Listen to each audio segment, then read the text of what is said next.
if there's any public they want to make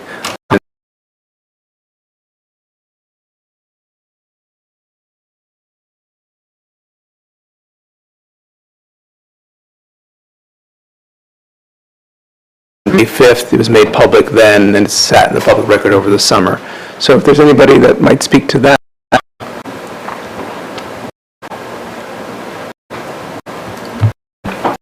there's any public that want to make. Sounds like me. All right. Thank you. Moving on to, call to order if I did that already. So opening up with this report for superintendent, anything you want to pull out of what's posted? Docs or highlight? Yeah, well, I think we're trying a new approach now, which is for me to run through a presentation. So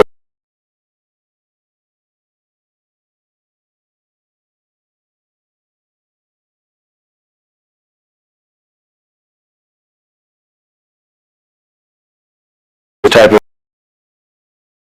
present narrative.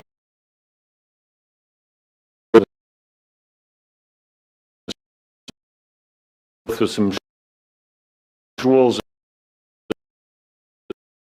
but wanted to just remind everybody who had welcome speeches. Staff music was extraordinary. Of our, we can get them a recording tour, and we never see them again. They really are amazing. And if any.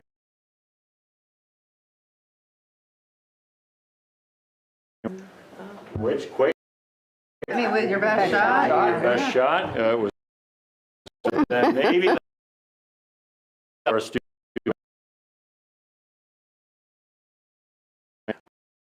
Kai.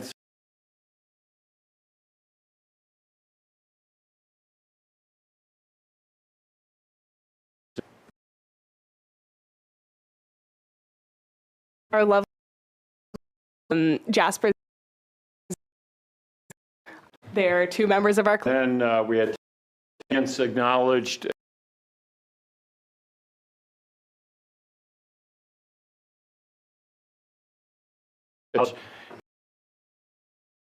Board give the presentation after flavor of how the whole room felt.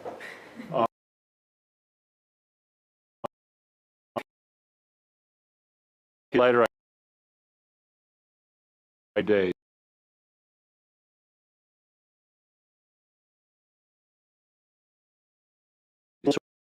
Share what I'm hearing.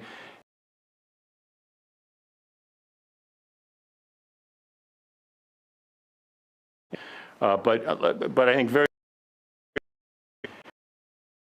Hastings. One, nearly every teacher knew every student name, and I'm named challenges you figure out. So that was a delicious into the work. Quite essentially is building relationships, building connections. So that was, if you read the list, substantive work. That's getting a sprint as to Algebra 1. Already into sort of the geometric fundamentals for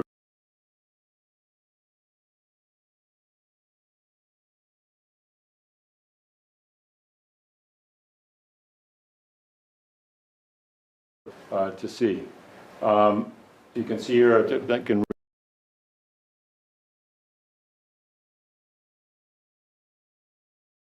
big take spirit, setting a standard, smiles and all the rest. And yes, please, we need some firm side. Another event, we are on a roll of weekly back to school nights. FMS is this week, next week is the high school. Quite a very important, especially for our elementary students and all the rest. Wonderfully done, very good remarks from the board president as well as other greetings, but a lot of spirit and energy on that. This is a village endeavor, it's a mayor's endeavor, but it's our students have won these grants, as explained on that slide, quite significantly, and they now are bringing, which is good, work to Maureen Carballo and Joe Marana and others to say we have things we want to now have in the district nearby the buildings as it relates to the sustainability. example of the creativity of our young people, the village itself, the leadership to pull down this grant. And there will be a program in October, White Plains, a Hastings and White Plains. You get a sense of our unique position with these grants. If all goes well, the mayor assures me we have a shot at more grants, another cycle, but we'll see. But this is very exciting, one for the village, but certainly for us. And this again is posted, so you can go to the links to get more detail. Now this is big, and I'm actually, Kai, since I don't know if the last time this was met.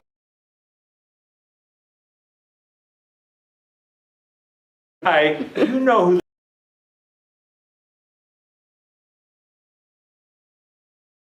I don't know.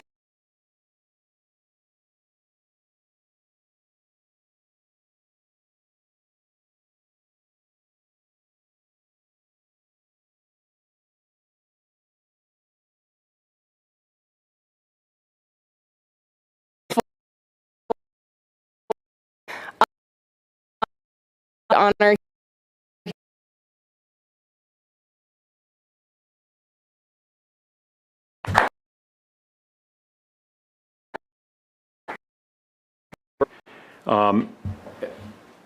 Eric Day has seen immense amount in his career. He raced to me to tell me about this because for all these, this is a really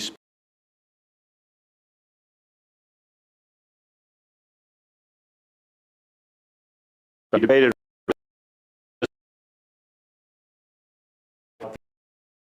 But even Mr. Day has said he's hard-pressed in his career, his life, to think of a statement. I don't think Mr. Day mind me saying that.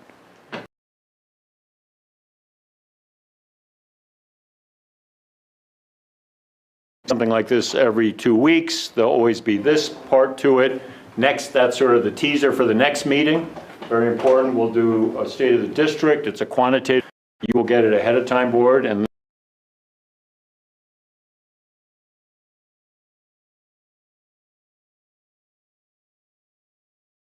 we're now into a couple-year run of bringing forth important performance information and data. We've been waiting to bring it out for last year because we're waiting on the state. The state will disembargo this key information. Whether that's good that the state's taken so long is an open discussion I'm not going to get into, but we will bring you as much as we can. Instructional technology update, very, very important. We're in the midst of making some important shifts and adjustments as it relates to technology. A lot of that still will be part of discussion with students and others, but there is important updates here. And then we will bring you a lot of updates, some tonight, but certainly every meeting on where we are with the bond and the facilities work. I would like to be very serious right now regarding that last point. Tomorrow is 9/11. As you can see on this material here, 23 years ago.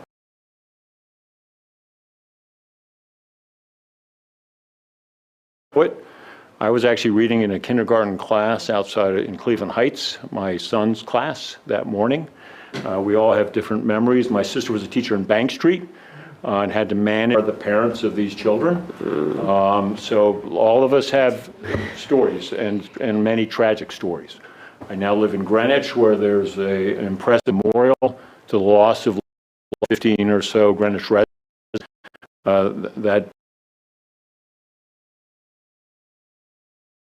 So what I'd like to do right now, document you.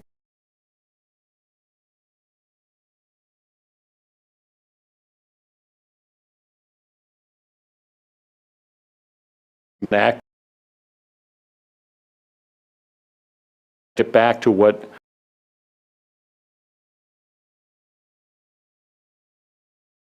I just asked for a moment.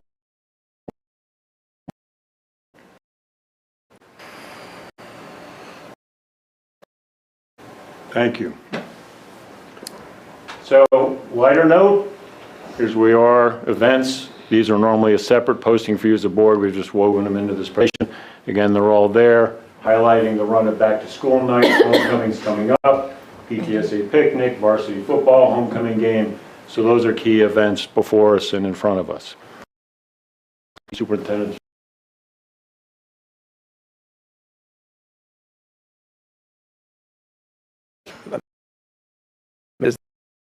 This Thursday and Friday. That was fast. Yeah. I was looking, I'm going to miss it, so I just wanted to pull that out. But thank you. Thank you very much. On our report from Dr. Szymanski, Assistant Superintendent of Curriculum and Instruction. Anything you want to highlight from here? So everything is memorial docs. I did want to flag for you that we received some very recent registrations, and many of whom are English language learners for additional hiring. You'll see a 1.0 leave replacement, a regular sub-teacher. That's unrelated. But I anticipate that we'll also have an additional 0.4 coming to a future board agenda. Okay, thank you. Any questions or comments?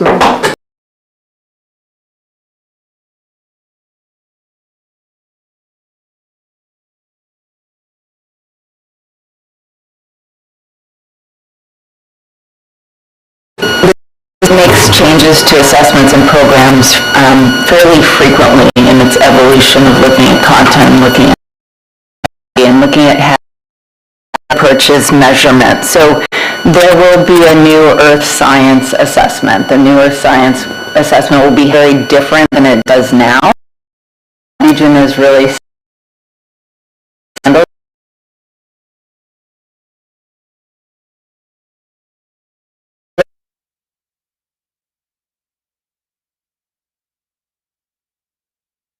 For earth science in 8th grade, some do earth science for some grade, some take on a whole different, and some options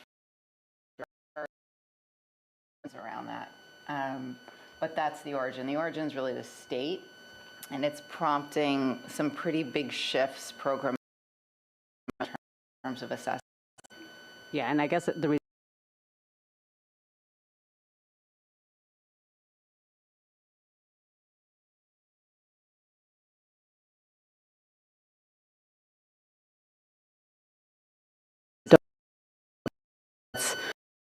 for our students, and so just trying to come to that determination, and if there's a change in whatever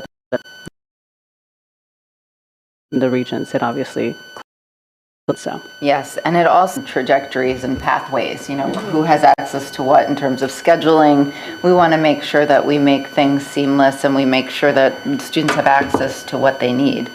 So these are all early conversations that we're having. I did send out a survey to my regional colleagues to find out what we're doing, throughout the region. And someone in Curriculum Council, my Job-alike counterparts, sent something out spring of last year, but my sense just through informal conversations is people have made shifts since then. So I'm collecting the most recent information just in terms of what we're doing throughout the county. And then I'll bring that to our Hastings discussions as well. Thank you. But isn't this also part of the next generation learning standards? So we're going to see changes like this throughout our curriculum, and it's to emphasize more critical thinking, more hands-on learning, but that also translates to more reading and writing, which can be challenging. That's right. Reed, did you have a question? Okay. Thank you. Good question. Moving on to a report from Maureen Caraballo, a business official. Anything you wanted to highlight from here? Everything, like Melissa said, I have in the record, but similar to Melissa spoke about the new hires, I think we're going to be seeing some of that at the next few meetings, because in addition to the NL hires, there's been some additional needs around special ed. It's at least right now 7 possible.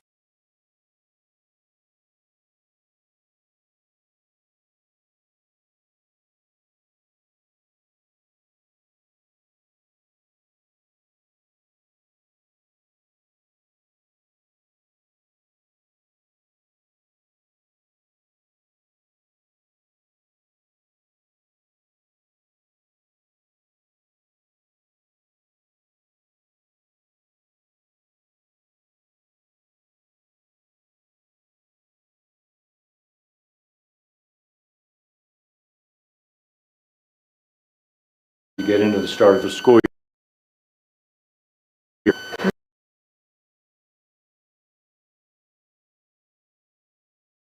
Things that, some of the people deep in the DOE know, that's now something real is Hastings. So all those who are in our resident area, and there is an increasing diversity. Some of that is language, some of that are other needs, and we have to be there for that. And I think Hastings is historic. Just we're seeing a little more of a shakeout now. Interesting enough, we've got real talent joining us who've been very experienced in the DOE, Department of Ed, New York City, get out of the code language. But they said, well, in that large district, they can prepare. They can set money aside anticipating. We're not able to do that. So that means right now we are in this budget shakeout period. So there are some needs that are important right now. Getting the right teachers and staff and support for students is our first order. So there's some other things I know community's asking for as to your attention. We've just said, let's hold on that while we sort out this front end concern. But I just want to assure you this is highly standard, highly normal across many, many districts. And now with the shifting in the student population, which again is exciting, that does mean, the start of the school year, we've got to be moving quickly to make some adjustments. But you will be voting on and seeing all of those, and you get a little bit of that tonight. Okay, thank you. Thank you for clarification. Moving on to student reports. Is Kai going to go first, or? Go first? You can do yours first. So usually we're both giving a portion of the student report, but I have been asked to deliver the same speech that I gave during the opening convocation. So that'll be my portion today, and then Ella will give all of our updates.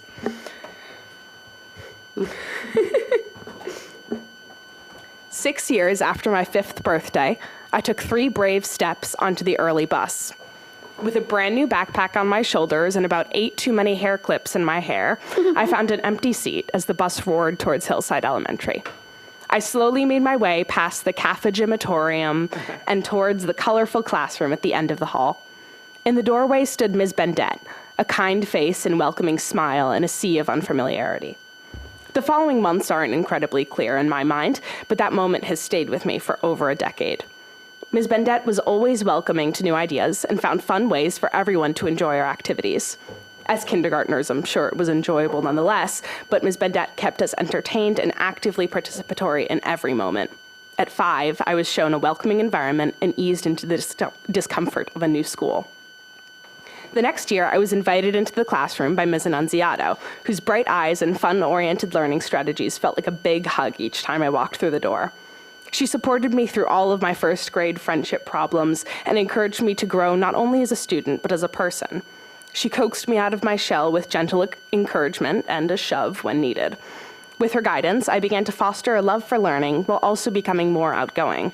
In fact, one of the people she nudged me towards has remained my closest friend since the day she introduced us. At 6, I was shown that education can be fun and that needing a push to make friends is nothing to be ashamed of. I then took the journey downstairs to Mrs. Sherrick's room, who was then Miss Gittleman. This room was one that I would visit for many years to come. Mrs. Sherrick was endlessly caring and talked to each student as if we had been friends for years. She was witty and knew when to tease and when to offer support. I looked forward to walking into the classroom each morning, knowing that regardless of the lessons, I would be engaged in the topics. Every kid was involved in our learning, and the class formed a sort of camaraderie that only happens when we feel we've experienced common ground. We were connected through our enjoyment of the class and the relationship we shared with our teacher. At 7, I was shown that connection is vital to learning, and that giving attention to each student helps to build an engaged learning community. The following September, I was introduced to Ms. Margalit. She seemed endlessly knowledgeable and wouldn't dance around the answers to our questions. She was coordinated and organized and kept us active and participating throughout the day. She was always ready to share an interesting piece of information and to teach something new, but just as ready to check in on an upset student. The knowing glint in her eye wasn't just her book smarts, but proof of her emotional understanding. She could recognize when we weren't present mentally and took into account any issues we mentioned having. At 8, I was shown that it is important to be well-read, but also well-versed in the social-emotional aspects of school. My final year at Hillside was overseen by Mrs. Vaccaro, who was staunchly invested in our education and our future. She was always grounded during class time, but brought a lighter air to the tough material. She made sure that each kid in the room understood what we were doing, and if anyone didn't, she would find alternative ways to explain. In her classroom, no one was ashamed to admit they were confused, because everyone knew they would be met with a smile and a strategy that worked for them. The independence we felt as learners kept us as invested in the material as Mrs. Vaccaro was in each of us. At 9, I was shown that everyone learns differently, and asking for help is never something to fear. Freshly in the middle school building, I was greeted by Ms. Denton. She was someone who just got each of us. We spent many hours learning, but I can only remember the fun we had doing it. The 5th grade plays kept us laughing, and hearing about ancient economies built up our excitement for the trade fair. I felt comfortable in her classroom and comfortable with her. On Halloween, she ushered me outside of the room even after I unconvincingly said I was fine with watching the Thriller music video. She kept up with each of us and even found ways to work popular trends into her curriculum. My classmates were obsessed with making these paper cubes with characters on them, and she quickly turned our lessons on surface area into an art activity. At 10, I was shown that being in touch helps everyone feel more at home and can be used to help students learn. Next came the real portion of middle school, and as my teachers changed with each subject, my independence grew. I no longer had a singular person looking after me, but many, each as invested as the last. I began to manage my own work, getting homework done without coaching from a teacher. There was no longer a long line of students behind me in the halls, and I was made to navigate solo. It didn't take long for me to memorize where I needed to go, and I felt more in control of myself and my learning. Because of the building blocks for my Hillside educators, I felt comfortable connecting with my new teachers, even without being next to them for the full day. At 11, I was shown that self-reliance is important, and choosing with whom and how you conduct relationships is a real and major part of life. What I assumed would be yet another year of growing independence turned into one of the most codependent and isolating experiences of my life. Halfway through 7th grade, the schools shut down. After a 2-week hiatus, we began remote schooling, a strategy that for me and for many others did not work out well. Without the ability to connect with my teachers and fellow classmates, I lost a lot of motivation to learn, which is something that had been a core part of me for years. The pandemic took a toll on everyone, and students and educators alike had to learn how to make the best of a bad situation. At 12, I was shown just how important it is to connect with others, and that adults are doing things for the first time too. The tentative return to in-person learning was a scary time for everyone. Hybrid schedules, masks, desk shields, and frequent re-quarantines proved that life was not simply going to go back to normal.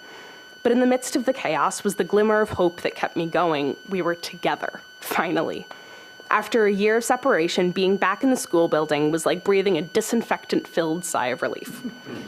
My friends, peers, and teachers built a support system that helped them and I regain a sense of normalcy and interdependence.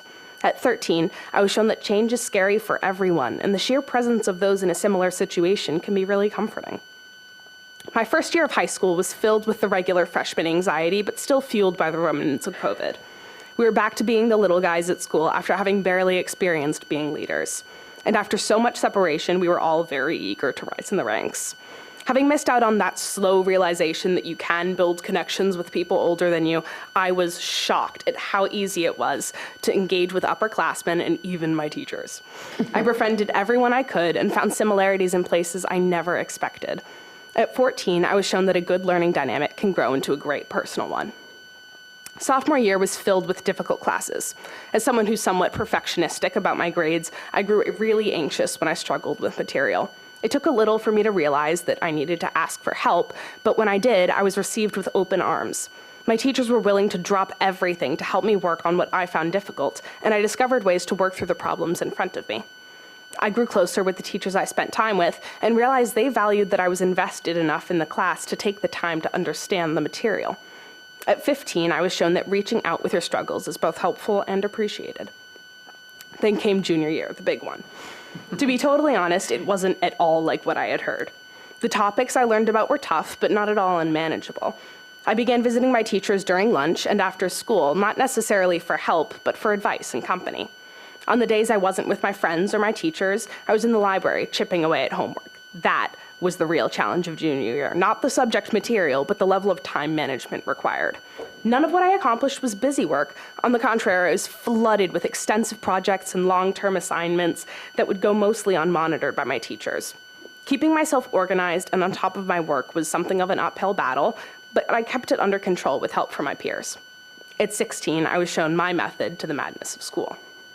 And here we are, my final year in Hastings.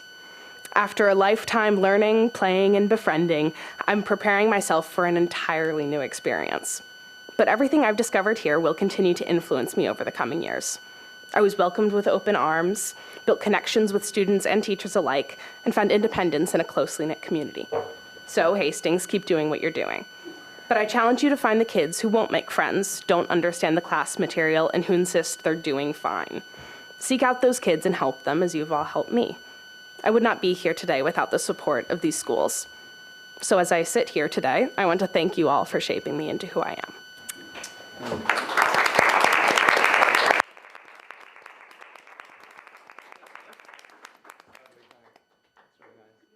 Kai, thank you for agreeing to again do that. Ella, thank you for agreeing to let it happen. We talked about that this week in my office. I'll be very brief, but those who were in the room, Jody was there, Sylvia were there, others, you brought the house down. And then as I went around the district for multiple days, people said, oh my goodness, thank you.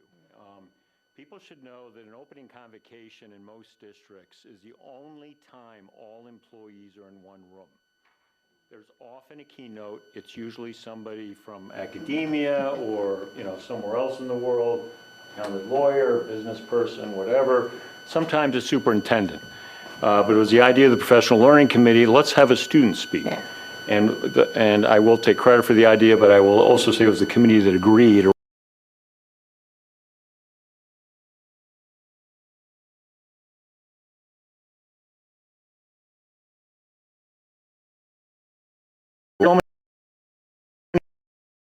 Early on, there are the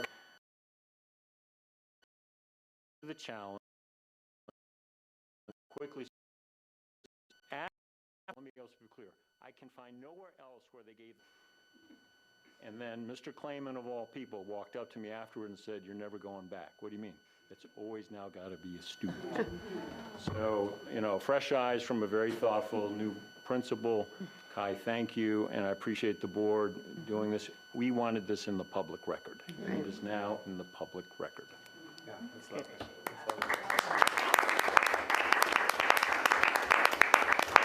Thank you, Colin. Thank you. Well, I'd like to give up the floor to my wonderful junior student liaison. For those of you who haven't yet met her, this is Ella, and she's going to be giving the student report today, so take it away. Love it. Thank you. So the 2024-25 school year has officially begun, new classes, teachers, and students. We've gotten off to a good start with teachers quickly learning about each of their students and kids understanding their new classroom flow. Along with the school year, sports are officially underway. Mod sports are holding tryouts over the course of this week, but varsity and JV have already started having games. Our football team played valiantly this past Saturday, and though they lost, we are looking forward to the rest of the season. The current focuses of the Student Union are on the pep rally and homecoming, which will take place on Friday the 20th and Saturday the 21st, respectively. Student reps have been busy making posters, coming up with activities, and deciding on the Spirit Week themes. We are so excited to see all the HHS pride. The seniors are continuing the college process and had meetings with their guidance counselors this morning. They set up Common App and Naviance accounts and were briefed on what the upcoming months will look like. The senior parents heard about their part in the craziness earlier tonight at the parent college meeting. Only after 1 week of school, Farragut Middle School is holding their first back-to-school night of the school year, taking place on September 12th. Before and after the scheduled time with teachers, parents will have the opportunity to visit the community organizations such as the PTSA, the Booster Club, and more. Hastings High School back-to-school night also approaches, coming up on September 19th.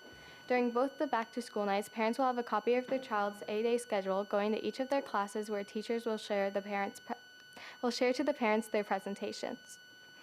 After the first week of school, students have settled in and clubs have begun to prepare to advertise themselves at the club fair, which will be held in the courtyard during lunch on Wednesday, September 11th. The freshmen will be released early to have some time to claim the spots in the clubs first. After that, the rest of the high school will join, and can't wait to see everybody there. Thank you. Thank you, Ella. Thank you. One other comment. The board maybe, or the governor has just mandated that every single school district have student liaisons. And I think we're in a very good place with that. Some of you may know the Westchester School Boards Association had Kai and Ileana speak to that room about 70 or 80, anticipating the governor's decision. This was last spring, and a lot of good feeling. I did mention to Kai and Ella, and they grimaced, that not all of my colleagues out there are thrilled with this idea, but they need to come to Hastings and understand that this ex officio role in student voice matters a lot and can be very, very productive. So thank you. Yeah, I would second that. I think all of us would agree that, the perspective that's been brought over the years from student reps is, invaluable, irreplaceable, and totally unique. So very important ingredient in what goes on here. So always feel welcome. Alex, can I just say something? Of course. I also really want to thank you. I think it's it's invaluable for members of the board to hear from students and not just to hear from administrators or kind of high-level things, but to hear what's going on. And I was going to say this at the end, but I think it fits really with this, that I guess thinking about the tragedy that happened in Georgia, the most recent gun shooting in a school, I heard an interview with Senator Chris Murphy, and it relates a little bit to what you were saying, and he was talking about, obviously he's from Connecticut and Sandy Hook, but so it's very raw for him, I think, but he was talking about the baked-in trauma. That I loved how he put it, the baked-in trauma that young people, students have lived with now.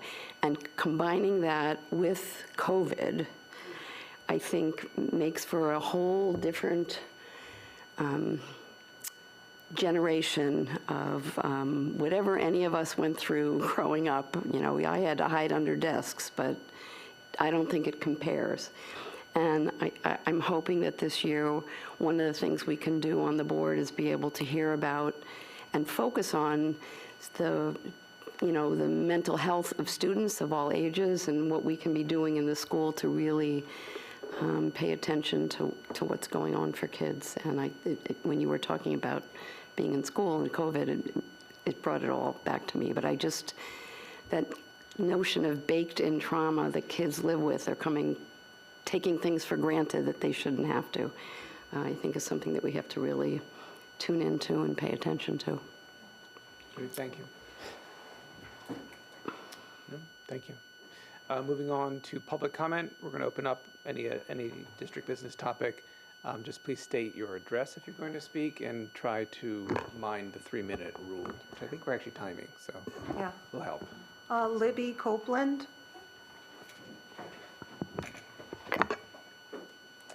Hi.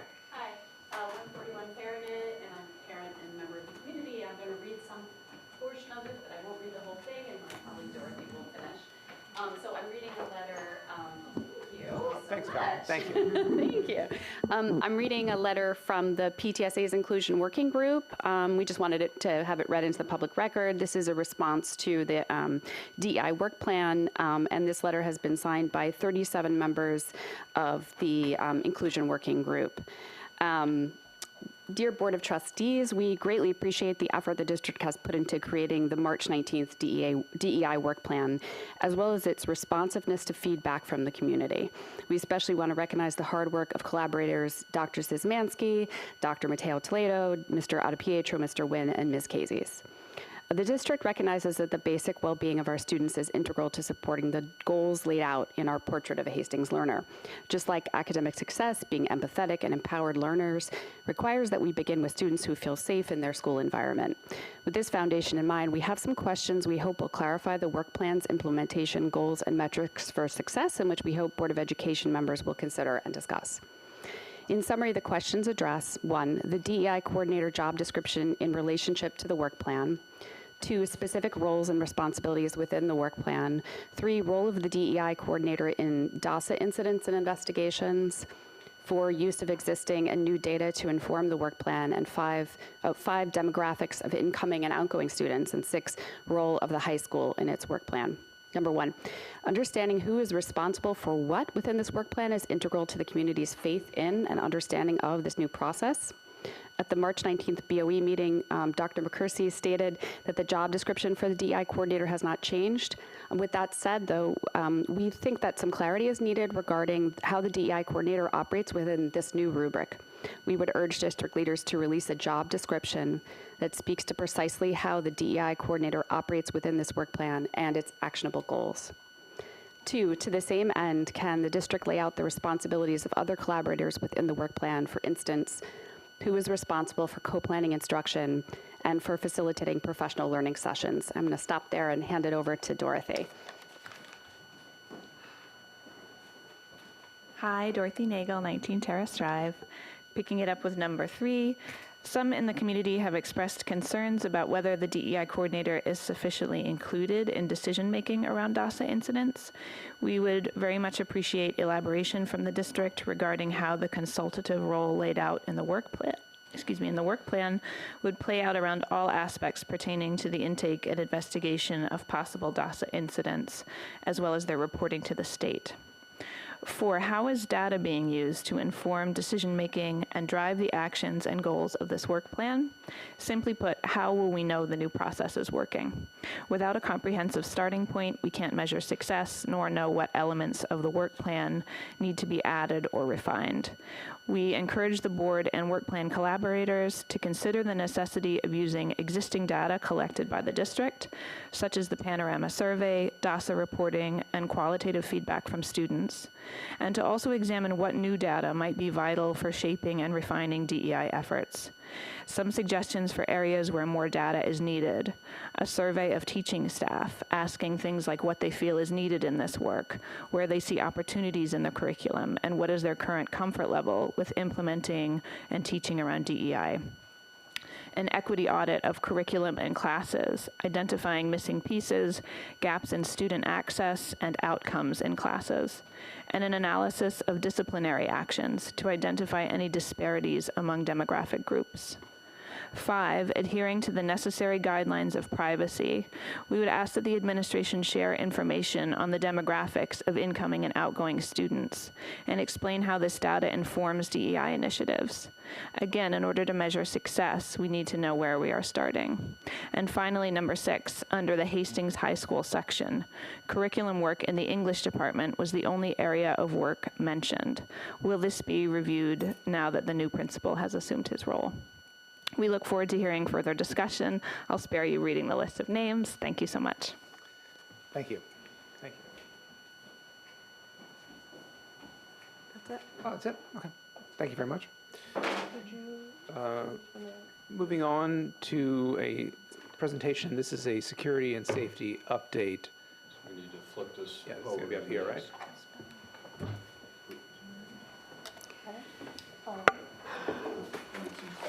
Sorry. I'll check. Yeah, it's up there.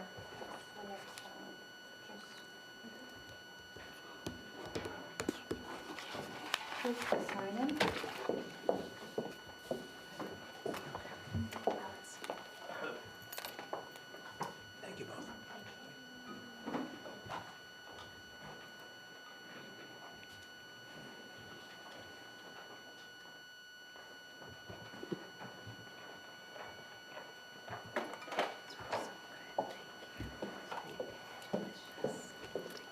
Are we ready? Take home, too. Can't go to my house. So, Board, as you've heard me say a couple times, we're very serious about making sure things get you well ahead. This is really a replay of the letter that went out today to the entire community regarding security and safety. A lot of the content of that letter was prepared and written in coordination across the region. Superintendents coincidentally met Friday, which was within the week of the Georgia shooting. The Georgia shooting is not mentioned explicitly anywhere in here, but the subtext is quite intentionally that. I have been in this work since, for 14 years. I was superintendent in Greenwich during Sandy Hook. That's actually pretty close to Sandy Hook. Then I was superintendent in Weston, which is maybe 30 minutes away. Weston lost family members during Sandy Hook. So like it or not, I've been very close as a superintendent to these shootings and crises well away from where I am, but they become very directly an issue. And a sobering comment amongst the veteran supers is once you send out a specific comment now in a shooting, sadly, you may be sending out a fair number. So the coordinated move now amongst a number of districts is these couple days, either in the parallel board meetings, to have a verbal update on where we are, and then also something in writing such as it went out today. Fundamentally, statistically, schools are the safest place in the nation for children. They still are fundamentally the safest place. And I'm very pleased that coming into a district with the kind of sad experiences I've had, you know, who would have thought I had to, as a superintendent, worry first and foremost about, is this building and the one up the hill totally secure? Fortunately, I've come into a district that clearly cares about that. This is a very secure building, and I will, you know, elaborate a little bit on this, particularly towards the end. We're very pleased that Frank Chaparro's shifted roles with us, and I'm going to come back to Frank a little bit. I featured him in the letter. Many of our Hillside families know Frank well, and I'm using first names here. You didn't probably call him Frank. That kept things running so smoothly there, and by way of the well-being of the elementary children. Our relationship with Alteris is very, very important. That's an independent consulting firm. We hire them, and you approve that board. And many of the districts across this tri-state area and beyond have a relationship with Alteris that helps us a lot in these moments, just day to day, but also when we hit these crisis moments. A lot of what you read today was substantially shaped by the Alteris perspective, but I have my own imprint on it. And the personal pronoun a bit matters on this, because if you have a superintendent who doesn't care about this stuff, you got a problem. But I deeply, deeply care, and I'll get to that in a second. But Frank's willingness to shift to be 2 days on Alteris, that's when I call him Al, and 3 days in his other role, we think is going to be a really nice blend of that relationship. No other district that we know of with Alteris is trying that right now.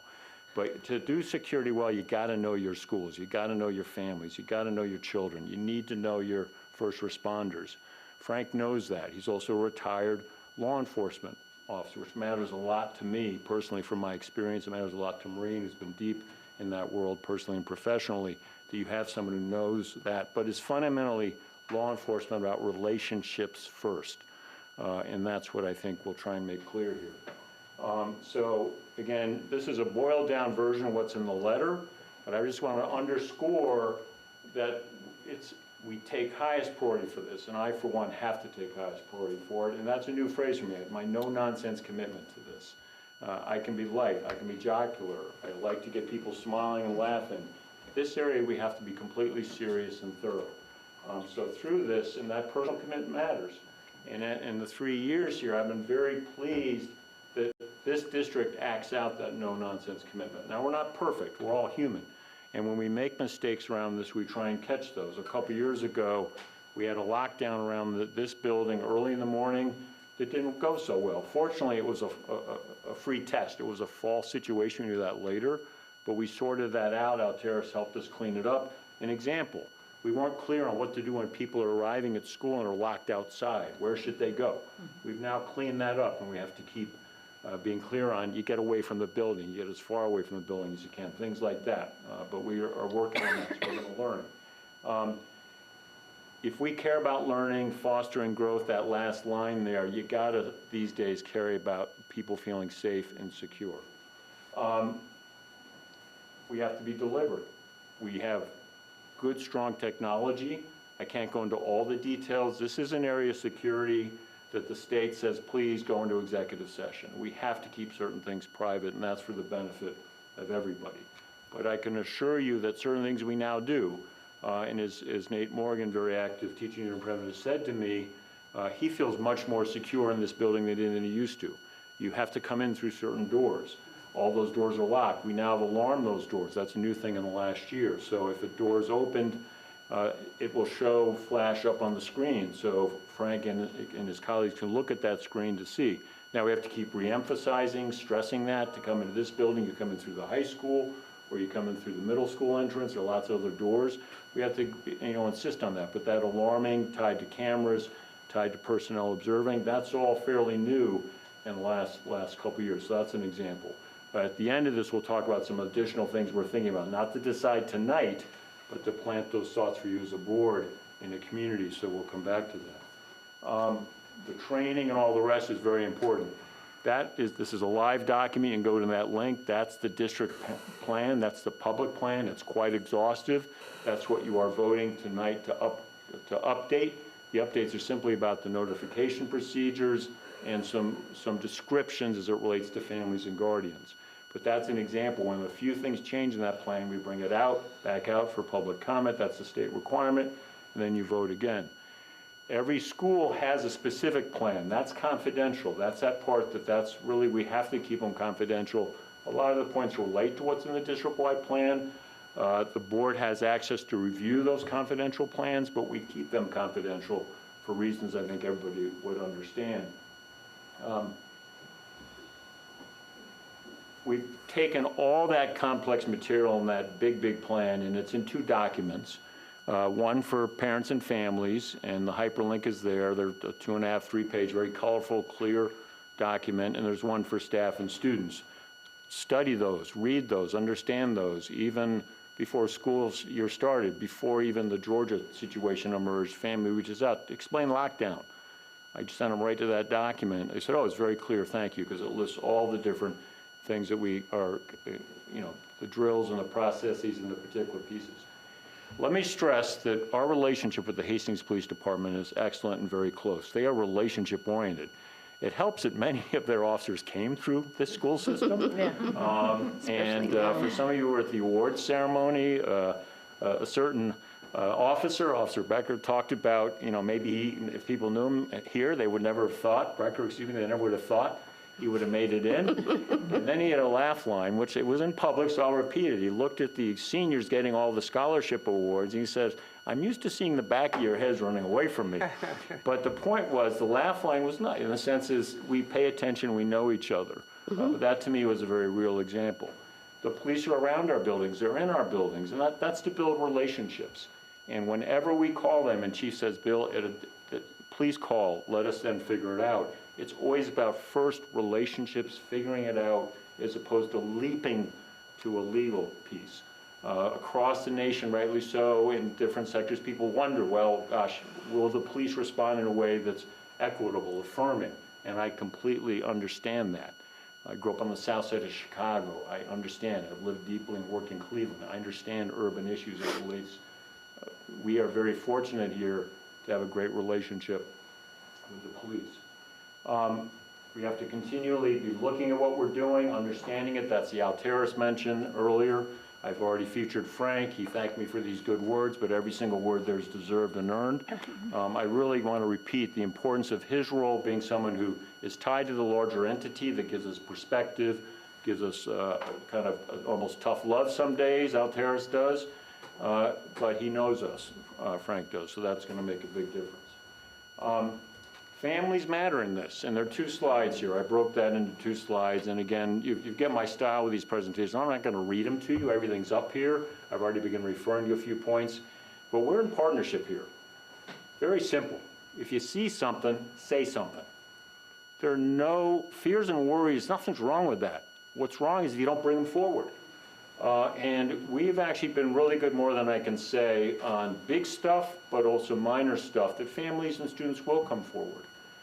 And we're trying to build that feeling, that culture, that people will not be shy to come forward to any adult. And this is the no-nonsense moment. I have no patience with any of our adults who don't immediately report something they're supposed to. That is just a gigantic problem, and people know I feel that way. So I just want to stress that for families, do not be shy to have your child, even if it's minor, they think it's minor, it may not be, bring it forward. And families, if there's not a response, we have who to call when, leap to the top of that, leap to my office, leap to Melissa D and say, I need to talk with Bill. And then we'll sort out that response, because we have to be responding. Let me go to Georgia for a second. Sadly, we know a lot about this, and as Frank knows, Maureen knows, there's a lot of debriefing more than anyone knows about any of these shootings, all the way through Parkland, all the rest. We as superintendents sadly go back and study the things. That young man in Georgia is what they call leaking. He was about a year or so indicating big struggles, big issues. You have a parent in the mix who's now been arrested and charged, as I think it's Michigan did the same thing. So families matter. Let me go to the affirmative. Families matter in the positive to help us head things off. Any concern about something, One thing that's not in this letter, but let me stress it, New York State is well ahead of many other states with something called the red flag law. If there's any concern about a child or anyone else having access to firearms, we as educators and others can say to the local law enforcement, we are deeply concerned, we would like that home checked. We want to know if they're firearms or not. Because I'm not saying I'm against firearms, that's not what I'm saying. Superintendents aren't going down that path. We're saying, how do we help ensure that guns are not in the hands of the wrong people at the wrong time? New York State, unlike other states, has given us that capacity of what's called the red flag law. And now we have some additions. Let me say the first thing, and then I'll turn it over to Maureen, and Frank may step up. We have the quads, that's Dobbs, that's Ardsley, that's Irvington, and that's us. We also, though, have now 2 added, they've really been part of this, but Edgemont and Tarrytown. Those supers, partially due to the last week, partially that some of us are new, believe it or not, I'm a veteran in that group, that's sort of weird.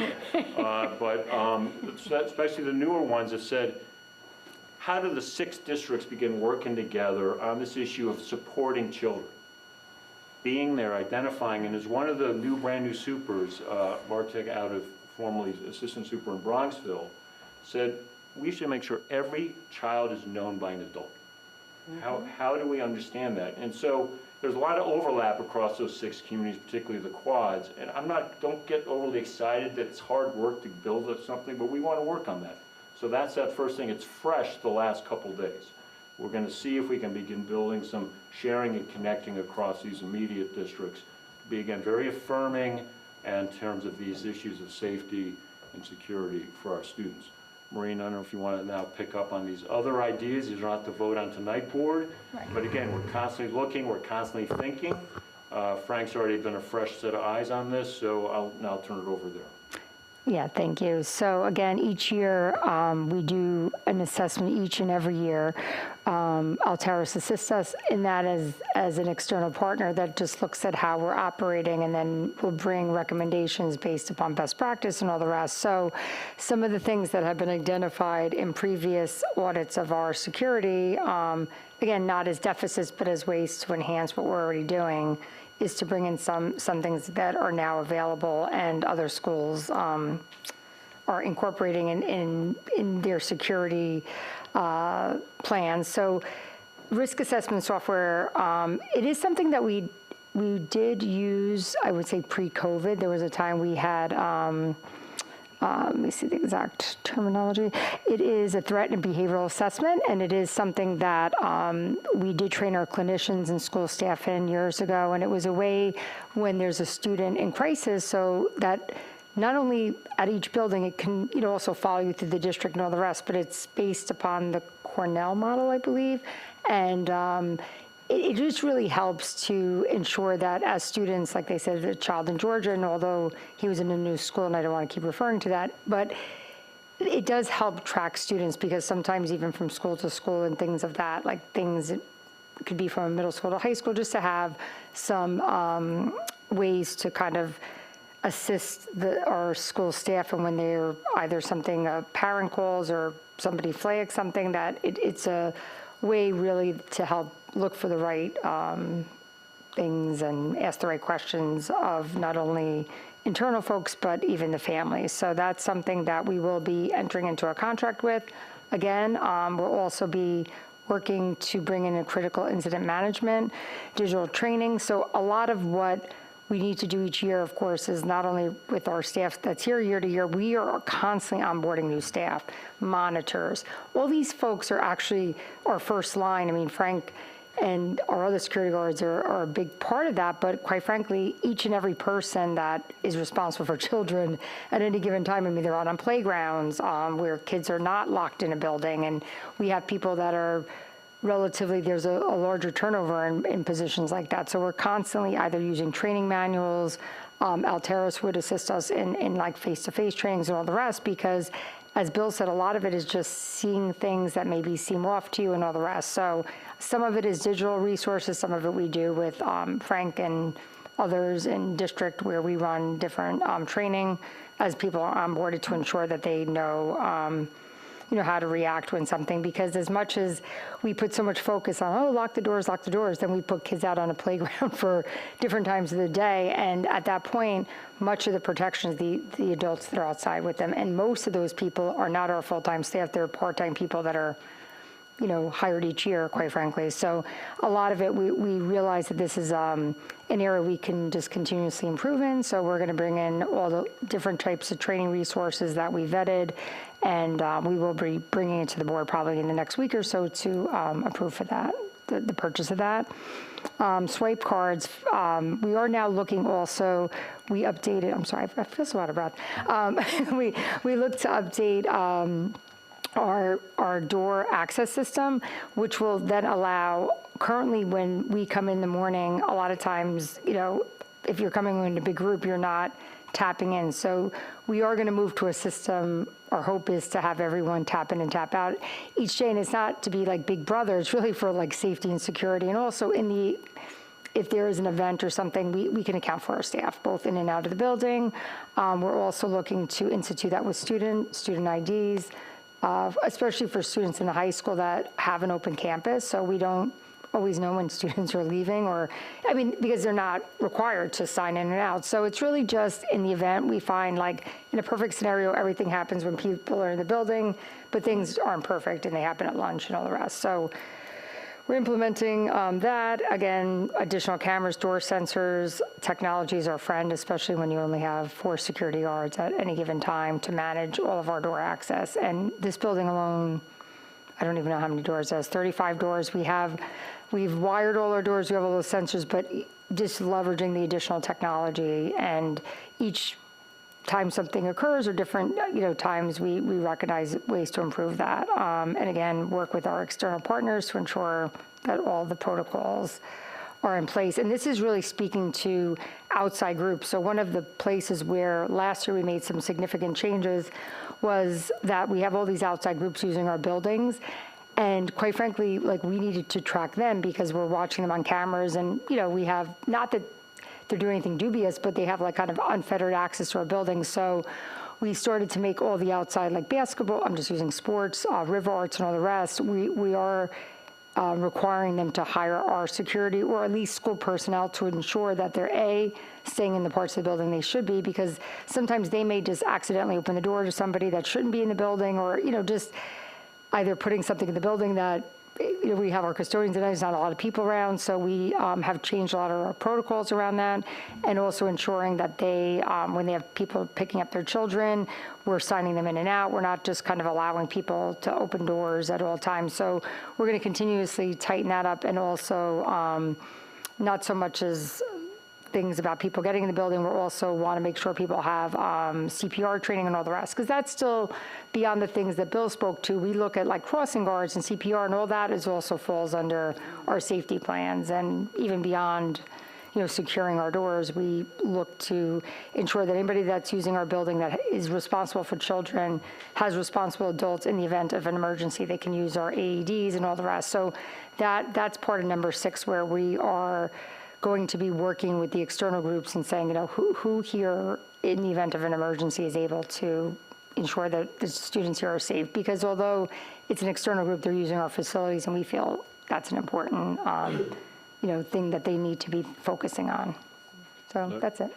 Great, thanks, Maureen. Frank, you want to add anything at all, or? Just to piggyback off of Maureen said, something we do at Hillside, which I'd like to introduce to all the schools, is when we have visitors to our campus, when they get their visitor's badge like you're wearing, we give them a lanyard, and on the back of the lanyard is safety protocols. So if they're in the building and there is a lockdown, there's a lockout, shelter in place, they'll tell them exactly what to do. They're not trained in it because they're parents in their home, and they're trying to read to their child, not expecting a lockout or a situation. So all that's on the back of every visitor's pass. A little different in these schools. We're going to try to get that implemented. That'll be one of my projects to get started. And if you've been to Hillside in the last 2 years, you've noticed if you're coming around, you're wearing a bright orange lanyard, which stands out to everybody. They know, hey, you're a visitor, you're in the building, and we know you. So it's one thing I'd like to get started here soon. Yeah. So final thing, and then see if there are questions.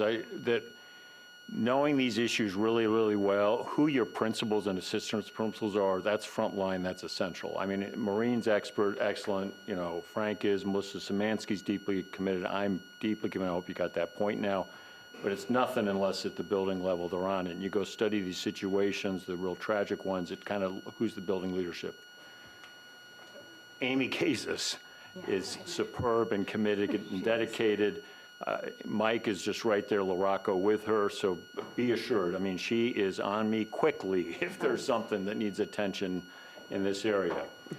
Scott Wynn, right there, very experienced building and district-wide leader. You know, we've had reason the last week just to be paying extra attention to things. That's normal. I'm not going any further than that. But Scott's been right on it specifically, you know, on what about this, what about that, what about, that's what we need. And then I can assure you just from the last 2 weeks, Andy Clayman is coming from an environment where you have got to know how to manage safety for students. And here's the fundamental, connections. Do I know the students? Connections. Do I know the students? We are too small not to succeed at that level. So if you remember nothing else in this no-nonsense pitch, it's I'm committing us to really knowing our students and connecting with them and finding out what we need to find out to support everybody. And that, then families, we need your help on that. So that's our update. Yeah, thank you. Thank you. We're going to open up for questions or discussion. I have a question regarding the student IDs. What are the student IDs? I'm speaking more about the open campus policy. So is the idea that students will swipe in and out as well so Yes. we know where they are? Yes. And how long until that system could possibly be in place? So our goal right now, Frank and I were discussing it earlier, our goal is January. When people come back from break, we want to implement it. Students already have IDs, but part of, it was a two-step process. We had to change the software program that we were using for our door access, which is now Raptor, which then allows for that functionality. Our previous, what was the name of the?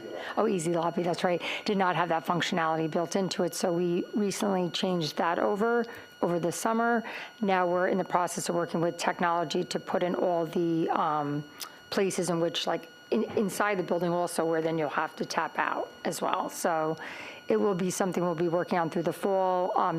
Our security vendor that sells us the hardware is coming in actually tomorrow to kind of scope out and give us a quote on all the doors that will then need to have that added to it. And is there an idea that there might be additional staff that's needed to man those areas? Person those areas? Yeah, I think right now we'll see kind of how it goes. I think between the middle school, we have a few different security guards, and I think during high school lunch, which is a different lunch period than the middle school, we can kind of shift personnel over there. So I don't think it'll be an addition. I think it may just be, you know, how we share resources for that particular period. Would that mean that the middle school students would also have IDs? Because they don't have Well, the them now, middle right? school students would have IDs. I think the first focus is on the high school because of the open campus, and I think that's the number one, you know, area we want to focus on because of, again, if in the event of an emergency or just in general, I think it's a good practice to ensure, you know, that we know where our students are or who's in and out of the building. I think the second levels, we issue the middle school IDs. It may be that they just wear them, but not so much as checking in and out. I think that's what our current thinking is around that. Thanks. You're welcome. Catherine. Thank you. Because I'm a new board member and don't know all the lingo, could you just explain a little bit about Frank's new role? We loved having you at Hillside. And are you still full-time with Hastings, or is it says like the Alternative Safety and Security Coordinator, is that just because you'll be working with that program? Just a little clarity. Altaris is a security consulting company, and if you use Altaris, they give you a coordinator and a consultant. So I'll be the coordinator, which is just 2 days a week, which is usually roughly Tuesdays and Thursdays, subject to change when there's drills and things going on. The other 3 days, I will still be Mr. Frank Security at Hillside for taking too long on the circle, all right? But, yeah, so I thought it was a great, you know, when I was offered the position, I thought it would be a great transition since I'm already there. I know the school, I'm getting to know this school. It's much bigger, a lot more people than Hillside, but we're getting there. And just to be able to go back and forth to both schools, and so far working with the administration up here has been, nothing short of an easy, smooth transition. Thank you. Thank you. Any other questions or discussion points? No? I'm sure it's a topic we'll be revisiting. Sadly, Maureen, you said it's not Big Brother, and I remember when we first started talking about this on, health and safety years ago. Yes, I remember. I really was gonna fought say, back, yes. but this is where we have to be, but you know what? It is Big Brother. Sorry, guys. Well, I think it's a way to design things so we can keep open campus. We can keep flow and flexibility. Yeah, I get it, but we know a lot more now than we did about how you can still have all that freedom and and I respect greatly what you're saying, Jody. We can still have that freedom and flexibility, but just provide through advanced technology we didn't have maybe when you last had that conversation, ways that at minimal effort, just you still get your freedom, i.e. high schoolers. We just, know where you are. We are having to say to our staff, please enter through the set doors, not multiple doors. Don't prop doors open, things like that. But it's just things that we can still go on with our existing life. And a lot of it are really good improvements. There's no question. So it's just sad that that's the world that we live in, I guess. Yeah, and it's, in some places they find a way to have some spirit around it. So in some high schools, when you have these, you've got, for the different grades, you've got a different color. And you notice how excited our seniors were to wear their T-shirts. In fact, about a week before, one of the seniors approached me and said, well, Mr. Clayman let us wear our shirts. I said, well, have you talked to Mr. Clayman? And sure enough, look what happened the first day. Of course they had their shirts on. So, there's a lot of, you can put some good in the midst of the concern, but I totally hear the concern. Yeah. It's well stated. Yeah, and I just want to say, as far as this camera use, though, in general, outside of this swiping badge, which is really just tied to accountability of the people in our building, I can say we're very careful in how we use our cameras in the district. I mean, that was something years ago. Our policy is not to say like, oh, let's see what this person is doing. I mean, certainly we have access. Our security guards are using it mostly to control door control, or if there's somebody in the hallway that once they enter a building, they're following. But but I mean, I know most administrators are never on the cameras and checking on people. And quite frankly, right now we have full access to the building. So if there, we're very cognizant that it's really for security, not for, like if somebody's 10 minutes late or something. That's not the intention. So. Thank you. Thank you. Again, I'm sure it's a topic we're going to come back to. Add one thing. I came into the main entrance once. I didn't have my badge on. I was to walk into the superintendent's office, and I was stopped by two teachers that said, "Who are you? Where are you going?" So the teachers are cognizant of who's walking around the building as well, which I don't. In my job, where I work in many different schools, I never get asked where I'm going. So I was very excited to see that the teachers were paying attention doing here in the short walk between. The side entrance and the superintendent's office. That's good news. Thank you. That's edifying, absolutely. And yeah, just at that point, we have teachers, even when we do get emails, frequently from staff if they have any questions or concerns. So I am happy that seems to be, consistent, that people are very concerned about security in this building, all staff. Thank you. Moving on to business items. Are there any questions or comments regarding business items 1 through 10?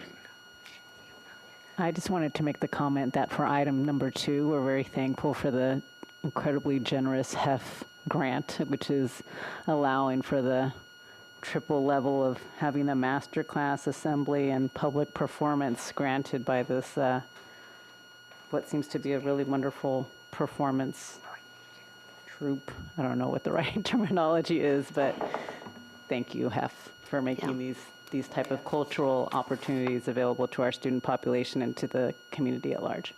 Yeah, definitely. Other questions or comments regarding business items 1 through 10? I just want to pull out, and only because our student is here tonight, a number 8. We had a group of students initially, or 2 students, approach the district about a way that they could work to add some vending machines, but really with the goal to like raise money for our boosters. And we worked with our cafeteria company and our attorneys and all the rest to come up with something that could work, and with the principal's permission and all the rest, and athletics, that there's some areas of the school when our cafeteria is locked down, that they're, the kids want snacks, they're here after school with plays and all the rest. So one of our students came with a proposal, and we're happy to see that being approved tonight, because it's really a way, first and foremost, to contribute money back. And we know there's not that many fundraisers available, so this is something, and it also for kids who are looking for snacks, and they're going to adhere to whatever guidelines we have in our other vending machines. So we're happy that our students, we have such great students, and they always bring really great ideas to us. So I just wanted to mention It's a win-win. that. Sorry. Yeah. October 1st. It's number 8. The student, you want to take a moment to introduce yourself? That mic should be live still. Yeah. Thank you. welcome. Yeah, thanks for calling that. I was wondering what that was. Hi, how are you? So I'm Bobby Gentleman. I'm a sophomore at the high school. I've founded my own LLC, Gentleman Vending. We wanted to do a service contract for the high school vending machines. Maureen's been very cooperative and very helpful throughout this whole process. I just want to thank you guys all for all the help. I think this is going to be a really exciting experience, and I'm really grateful for all your help. Excellent. Thank you. Thank you. I want to appreciate your flexibility. You weren't dealing directly with me, but I was in the mix. And so your willingness to broaden who would benefit, I really appreciate that. And we appreciate that the broader extracurricular group support. Because it started, I think, for athletics, and we thought, could you broaden it? And I'm committed to athletics, but I said, can we broaden it? And I appreciate your flexibility. That's excellent. Could you tell us a little bit about how the funding works and where the machines will be? We're thinking of 5 total machines. So a machine in the middle school teacher's lounge, 2 machines in the high school lobby, Nice. a machine in the Cochrane, near the Cochrane gym, and one more machine, a drink and snack machine in the teacher's lounge. So 5 total. Nice. That's great. And then the money primarily goes to? So it's 24% of the profit is split between the theater, art, and athletic booster clubs. Wow, wonderful. So each gets 8%. Great, thank you. Yeah, thank you. And honestly, it solves because kids try to get up into the cafeteria too. So I was like, it actually does make a lot of sense, because we have so many kids that participate in after school. So it's also just like fulfilling a need, and I like having snacks, and when I'm looking for something late at night too. So I go to the teacher's lounge. Put one right in here when the board meets. No, I know, it's great, no. Kudos for taking the initiative to address an unserved need. Yeah, So for sure. more power to you. That's awesome. Great. That's lovely. Thank you. Thank you. Thank you very Thanks, much. Bobby. Yeah, thanks, Maureen, for calling that out. Welcome. Any other questions, comments regarding business items 1 through 10? Nope. Is there a motion to approve business items 1 through 10? So moved. Is there a second? Second. All in favor? Aye. Thank you. Moving on to placement and services for CSE and CPSE. Are there any questions or comments regarding our placement and services? Is there a motion to approve our placement and services for CSE and CPSE? Is there a second? Second. All in favor? Aye. Aye. Thank you. Moving on to a resolution to approve a new term of contract for Dr. McCursey and a new employment agreement for Dr. McCursey. Are there any, I guess, is it these 2 votes or? One vote, okay. Are there any questions or comments before we vote? It's just nice to be able to make an offer that the board is fully in favor of extending your contract, and knowing that you'll be with us for the unforeseen future or something like that, right? Yeah, no, I think the foreseen future, right? No, we had a really robust conversation amongst us, and we're really grateful for your service, your guidance, your leadership. We know it's not always easy to find a strong leader, and we're so pleased to have you. But I think it's also important that the community knows that really we thought critically about the different demands and asks and the expectations, and we did our due diligence. And we feel really, really lucky to have such an extraordinary leader in our community. So, thank you. I just want to say that I'm very happy to look at you, Bill, and know that you're a veteran. Yeah. Because I think that that's something that he's a veteran. I mean, knowing that, ours is a district that, unfortunately, for a variety of different circumstances, has had significant turnover at the role that you occupy, and the fact that we have, come to a determination that you're somebody that we want to see with us for as long as we can keep you. That makes us, it's very indicative of the faith that we have in you and your demonstrated commitment and excellence in the role that you've occupied. So with sincerity, I say thank you. Thank you. I'll keep trying to earn it. Yeah, and I would add also, I know you're not one to accept fulsome praise, but, just sort of, it's been such a nice period for the school district. And I think back to some of the board members who were here on earlier boards, and the wish was always for a return of stability to this district. And it's not just that offering a contract is stability, it's sort of a confirmation that that's what we're already involved in. And it feels so good to be able to say that. And to thank all the people that came before us who sort of laid the groundwork for that. And I always think of the analogy of plants, that when they finally develop the real roots is when the fruit bears the sweetest and the plant is most resilient. And I think that feels good to say that really district-wide, that's what we're approaching, and that's what I really think sincerely we have to look forward to. And I thank you for that. And Well said. Thank you. Any other questions or comments? No? So is there a motion to approve Dr. McCursey's new term and employment agreement? So moved. Is there a second? Second. All in favor? Aye. Thank you. Well, thank you. I'll work to keep earning it. Moving on to personnel, this is a consent agenda. Are there any questions or comments regarding our appointments, amendments, resignations, or leaves of absence? No? Is there a motion to approve our appointments, amendments, resignations, and leaves of absence? So moved. Is there a second? Second. All in favor? Aye. Aye. Thank you. Moving on to minutes. This would have been from the August 27th meeting. Are there any questions or comments? Is there a motion to approve our minutes from the August 27th meeting? So moved. Is there a second? Second. All in favor? Aye. Thank you. Moving on to new business. We're voting on this, correct? Yes. Okay. This is to adopt the district-wide safety plan. Again, this was posted on since June 25th and what we opened for public hearing this evening. Is there a motion to approve the district-wide safety plan?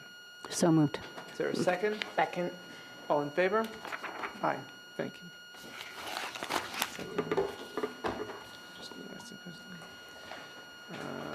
Opening up for a second public comment in the case there was anybody who wanted to speak. No? Moving on to agenda review for our upcoming meeting. It's going to be on the 24th, if I'm correct. Yeah, and I would just flag as a sort of the opening emphasize there'll be the state of the district end of year update, and that is for last year, but due to data access, evidence, and all, we're positioning it for in 2 weeks, and that's really a quite significant set of work that Dr. Szymanski's put together with input from the principals. Principals will be at the meeting in case there are questions, school specific. Also we'll do, and I'll do that, the next is the instructional technology update, because as I'd mentioned, I like to call it digital learning instructional update, and we'll do that. Principals will join for that as well, and I've asked one of the SPED administrators also to be here in case there are questions. And I'd like them to kind of feel part of it, so we'll try and, while the presentation may come heavily from Melissa than me, we'll really want to allow you to turn to the building principals to say, how does this work or not? But we'll front end those presentations. We'll put those up at the top of the meeting. We hope public comment will be patient with us just so we can get those up early. Okay. But those are your two big items, and we moved a couple into that meeting just to give space for tonight. Okay. Yeah, thank you. Moving on to Board of Education comments. No? I guess the only thing that I would say is that I think as Dr. McCursey already made reference to the fact that, and Maureen as well, that when we have an influx of, 20-ish students in the last couple of weeks before school starts, it is our responsibility as a district to respond to the varying needs of these students. And with that comes also the need to meet the financial demands that puts upon us. Mm-hmm. And so it's always a juggling act, right? Mm-hmm. To do the right thing by our students, but also to figure out how we can do that in the most financially responsible way and in a way that's cognizant of, what the needs are of our community as well as our student population. So it's just something that I think we will always have to constantly remind ourselves of, that we have many stakeholders that we take to account, and ultimately our chief, clients, if you will, are our students, and helping them, meet what their educational needs are. So it's, I do think 20 is quite a lot for our small district. And actually, we had 8 more in the last, today. So 28 more now? beyond the 20? Yeah. That's a lot. That's Okay, so Families, but 8. but 30-ish then. I mean, for our district, that is, a lot. Yeah. and again, students who have varied needs. And so that means that we do need to hire the professionals who can then help meet those needs. And when you kind of have to do that on the fly, it's not something that, whatever contingencies are built into our budget, we're equipped to be able to, that's not something that's easily written off. So as we go into a year where, there are many competing needs on our budget, which is necessarily limited, we have to take all those things into context and think about it in a very holistic way. Also, it's not easy because you kind of have to respond to them pretty quickly, like the initial phase of their coming into the district. And even though we may be juggling, you may be juggling of where they go and who's going to be there, but that initial transition is so key for the kids, I think. And it's a lot. It's a big demand. And then the other piece, and again, it's super critical we do it, there is a requirement to get children as soon as they show up into school within 24 hours, which of course we want to do anyway. I mean, but that being said, Melissa can speak to it, but it required, we stopped and had to have meetings about kids' schedules and put everything else, you can speak to it multiple times. It's the varied needs too, right? There's the staff that are required to help teach these students or, meet whatever their needs are. And then there's the space needs. So it's a variety, it's all encompassing. And working with the parents and making sure that they're, it's hard. All the things that come with that. Right.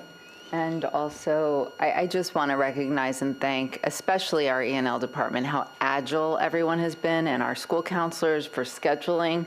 To Maureen's point, we do have requirements to make sure that all new registrants are in school immediately.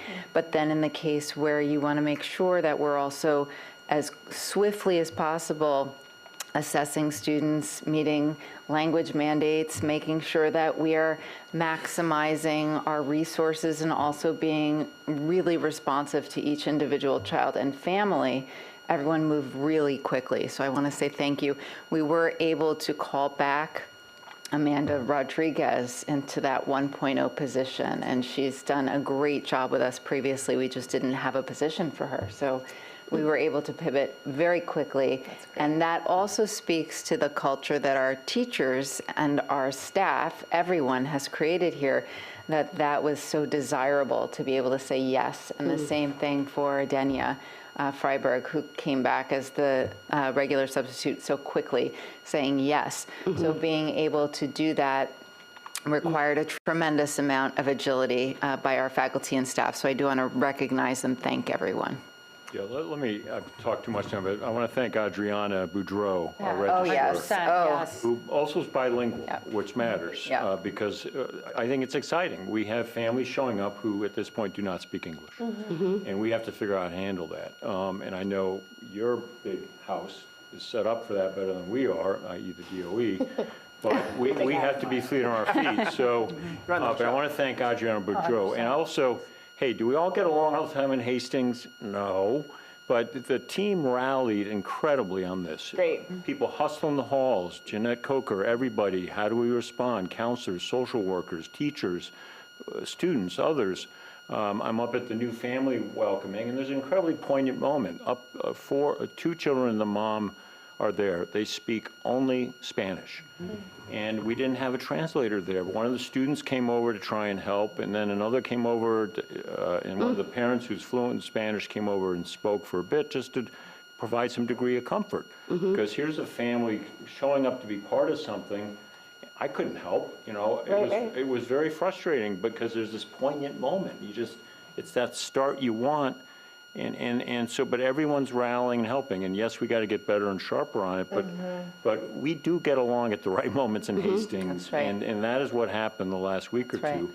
And we do have to remember this moment we get into budget season. I'm going to play my Connecticut what I'm hat. saying, New York yeah. State is very smart to allow fund balances to a certain level accrue and be there for the right reasons. So, Connecticut, you fight to hold on, and if we didn't have that well-managed set of fund balances, I'm using plain English, reserve funds, et cetera, we would be in a very difficult spot right now. We still have to be very serious and concerned, but we have the flexibility. Thank you, Ms. Carballo, and the board for allowing that to happen. And thank you to the state of New York for allowing that to happen. And I'm making a political point now. We have to protect that because there are those in the state who say, please don't let districts set money aside year to year. It is foolhardy not to do that. So thank you. Perfect example. I'm sorry I had to make those points. I know it's board comment, not superintendent comment, but I had to make those points. My last addition is even within week one, I'm already physically seeing high-impact tutoring happening in classrooms, like pulling students aside, additional support, and I can't say enough how grateful we are to Adriana. She's just a rock star. Adriana Boudreau is like, I don't know how we would function without her, so, yeah. Thank you. And then, I'm sorry, just as a follow-up note, is there a push then to use Google Translate and other means for communications with the families? So this already came up at our chair council, thinking about professional learning for our faculty, impact for CTLE, that's how teachers maintain their certification. Previously, we've been able to apply for exemption around certain requirements, and now we are above that threshold officially this year, so that impacts the professional learning required, for teachers. And at Chair Council, we were talking about using Google, just that, and you can easily translate documents. We have families that speak Albanian, families that speak Spanish, all sorts of different languages. And so we are working through that. But in addition, we have interpreter and translation services in place. Laura Rich, I want to thank, who's been coordinating to get people for back to school night, along with Janice Mateo Toledo, like working together around that. So that we are really committed to making sure everyone gets what they need, even Chromebook translations, to make sure that people get their Chromebooks. Yeah. And then one other question, because a lot of these families came in recently, so they missed a lot of the orientations through the PTSA and other groups. Are they being notified of the newest members in our community in some way to reach out? I don't know, and that's something I would need to look into. Good question. Good question. And thank you all. I mean, it's just in a little nutshell, obviously what's going on here comes with a level of requirement and obligation, but the sense that comes through so strongly from everybody is that everybody sees it as a sense of duty, and that's lovely to be able to say, so, and to hear about. So thank you. Any other board comments? I just have one quick comment. I was sitting with Kai's speech in my head a little throughout the evening, and the power of storytelling and the power of student voice is really impactful. And the piece specifically about her challenging all the staff members to listen to people that might not necessarily have a voice. And I think that as we go through many issues here and as we go through topics here, I think that hearing student representation in board meetings could also be impactful. If we're talking about discipline, hearing from a student that has gone through a suspension. We're going through the bond vote. Hearing from students that are in classrooms that are in disrepair, who play on the fields that need to be updated, and any other issues that we're hearing. So if it's possible to maybe identify certain students to come and speak to us, and who aren't students that are in student government, who are those same voices that we hear all the time, so that we can have perspective and the community can hear those voices as well. Well, that'd be idea. It's a great idea. Yeah, I think that's our vibe for sure. So we can work with that. Thank you, David. Anyone else? Thanks, everybody, for making sure we get out of here on the earlier I'll raise the side. gavel momentarily. So, Talk about community engagement. exactly. So on that note, is there a motion to adjourn our meeting? So moved. Is there a second? Second. All in favor? Aye.